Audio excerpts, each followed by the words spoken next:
आपको बताते हैं कि रूस और यूक्रेन के बीच सेफ पैसेज को लेकर क्या बातचीत हुई, देखिए। यूक्रेन में शोलों के बीच शांति की उम्मीद। रूस यूक्रेन सेफ कॉरिडोर बनाने पर राजी। नागरिकों को निकालने पर बनी सहमति। युद्ध के 8वें दिन जब पोलैंड बेलारूस बॉर्डर पर रूस और यूक्रेन के प्रतिनिधि आमने सामने बैठे तो माहौल गर्म था। रूस ने यूक्रेन के सामने 3 शर्त रखी। पहला, यूक्रेन का पूर्ण असैन्यीकरण हो। दूसरा, यूक्रेन नेटो में शामिल न होने की गारंटी दे। तीसरा, यूक्रेन खुद को न्यूट्रल यानी गुटनिरपेक्ष देश घोषित करे। उधर यूक्रेन ने भी अपनी संप्रभुता का हवाला देकर रूस से अपनी सेना को वापस बुलाने की मांग की। कई घंटों तक चली बातचीत के बाद भी रूस हमले रोकने के लिए तो राजी नहीं हुआ, लेकिन निर्दोष नागरिकों को युद्ध क्षेत्र से सुरक्षित निकालने पर सहमति बन गई। बैठक के बाद जारी साझा बयान में कहा गया, रूस और यूक्रेन मिलकर नागरिकों को निकालने के लिए मानवीय गलियारा प्रदान करेंगे और भीषण लड़ाई वाले क्षेत्रों में भोजन और दवा पहुंचाएंगे। Поддержание гуманитарных коридоров для выхода гражданского населения,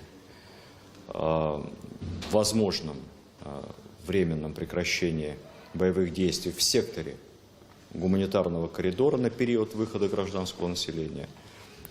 Я считаю, что это существенный прогресс.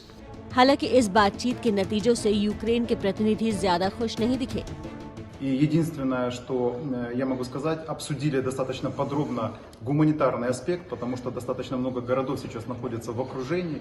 Там драматическая ситуация с продуктами питания, с медикаментами, с возможностью эвакуации. Поэтому я зачитаю официальное коммюнике, на которое вышли стороны. 9 दिन पहले यूक्रेन पर रूसी हमला शुरू होने के बाद दोनों देशों के बीच ये दूसरी बैठक थी, लेकिन अब तक कोई ठोस नतीजा नहीं निकला है। इस दौरान युद्ध भूमि में स्थितियां बदल चुकी हैं।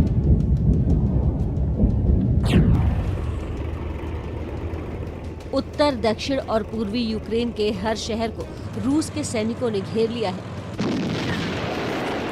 ताबड़तोड़ हमले हो रहे हैं। खार्किव, सुमी जैसे शहरों में हजारों विदेशी छात्र फंसे हैं, जिसमें बड़ी संख्या भारतीयों की भी है। रूस पहले ही यहाँ फंसे भारतीयों को अपनी सीमा के जरिए सुरक्षित बाहर निकालने की बात कह चुका है। अब अगर सुरक्षित गलियारा बनाने का समझौता लागू होता है तो भारतीय छात्रों के रेस्क्यू का मिशन आसान हो जाएगा। क्योंकि उन्होंने कहा है कि आप ले आइए यहाँ से, और हमारे विद्यार्थी, हमारे जो नागरिक हैं, अगर वो एक बार रूस में चले जाते हैं मैम, वहां पर पूरी तरह से सुरक्षित है, क्योंकि हमारे संबंध रूस के साथ बहुत अच्छे हैं। उनको मॉस्को ले जाया जाएगा, मॉस्को से इवैक्यूएशन फ्लाइट उनको वापस अपने घर ले आएगी। तो ये बहुत पॉजिटिव डेवलपमेंट है। रूस और यूक्रेन के बीच बनी सहमति के मुताबिक सुरक्षित गलियारों से लोगों को निकालने के दौरान दोनों तरफ संगीनें खामोश रहेंगी, यानी कोई हमला नहीं करेगा। तो कम से कम एक पॉइंट के ऊपर सहमति बनी है, और अगर ये सहमति बनी है तो इससे कहीं न कहीं बातचीत का एक गलियारा खुला है। जैसा कि जो रणनीतिक जानकार हैं वो कह रहे हैं कि कम से कम इसमें एक दूसरे के साथ एक्सचेंज करना होगा, ये बताना होगा एक दूसरे को कि कब कौन से कॉन्वॉयज निकल रहे हैं, कौन सी कार्स निकल रही हैं, कौन सी गाड़ियाँ निकल रही हैं, कैसे लोगों को निकाला जाएगा। तो कम से कम एक बातचीत की कवायद, जो फाइटिंग फोर्सेज हैं उसमें कहीं न कहीं जो लड़ाई है उसमें कुछ देर का ही सही लेकिन ब्रेक ज़रूर आएगा, और ये निश्चित रूप से दुनिया के लिए राहत की सांस वाली बात है, और भारत के लिए खास तौर पर। संयुक्त राष्ट्र के एक अनुमान के मुताबिक यूक्रेन पर रूस के हमले के बाद पिछले 8 दिन में 10 लाख लोग यूक्रेन छोड़कर यूरोप के पड़ोसी देशों में शरण ले चुके हैं।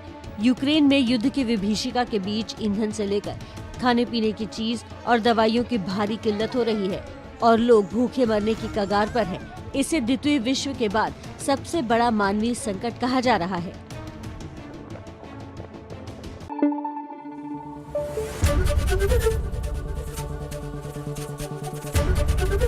एबीपी न्यूज आपको रखे आगे।